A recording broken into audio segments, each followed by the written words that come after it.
Ladies and gentlemen, today we play an interactive Dungeons & Dragons adventure where you, the viewer, can decide what choices the party makes. The first few people to scroll down and add an awesome idea in the video comments section will decide what the characters do. The most popular ideas will decide the choices we make among the multiple choices available in the game.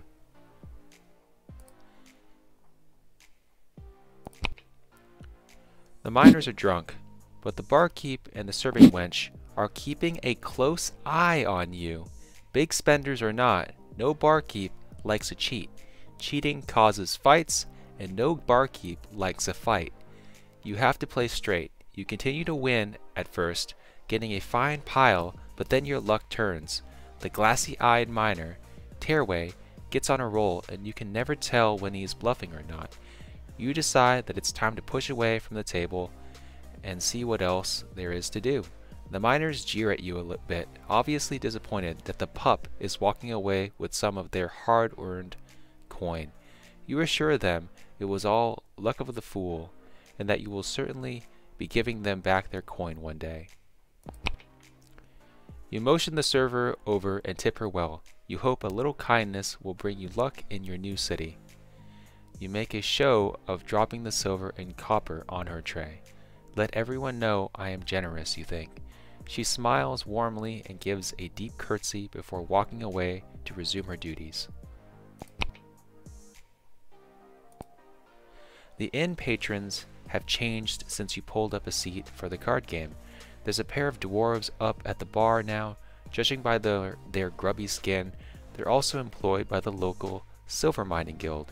You take note that they're ignoring the human miners. You're not surprised. Dwarves and humans get along well enough, but dwarves are never exactly friendly in your experience, and they are known to be suspicious of strangers. Nevertheless, they might make a rich mark. Dwarves love gold. The two pretty women are still at the table. They're laughing more freely now, and the motions of their hands as they talk are more relaxed. You notice wedding bands on them both. The wine is low in the bottle between them. You could talk to them. You might even be able to pick a pocket if an opportunity presents itself. The cloaked woman is still at the other table, but thankfully the soldier in the tunic is gone. Her long black hair covers much of her face, but you can see her scowling lips pointed down at the table.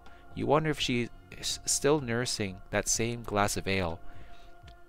Maybe you shouldn't risk her, but there are a lot of pockets in that cloak. She might have something valuable in all those folds. She's not a mark for me, you think. She was in the company of one of the Duke's soldiers, and besides, you haven't been in the city long enough to yet know who is safe to steal from. You'll need more than gold to make it in this city. You'll need knowledge, too. You decide to start with the dwarves. If nothing else, the dwarves live a very long time, so this pair might know a thing or two about the city and its surroundings, if they'll speak to you. You're a pace away from the dwarf nearest you before the dwarf nearest you turns and narrows his large dark eyes at you. "And what would you be wantin'?" he says in a loud, gruff voice. Suspicious creatures, you think. It's like he can smell your intention. I, you stammer, was just going to offer to buy you a mug." His beard twitches. "What for?" he shouts. "Because I am so pretty?" "Ha!" shouts the other dwarf, slapping the bar. Every time the nose hair charms them. "Oh, never mind then," you say. "No," says the first dwarf. "By all means, you may buy me a drink.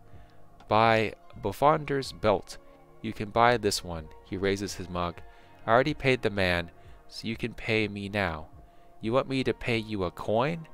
Is that not the same thing at the end of it all?" he says. His beard is twitching rhythmically.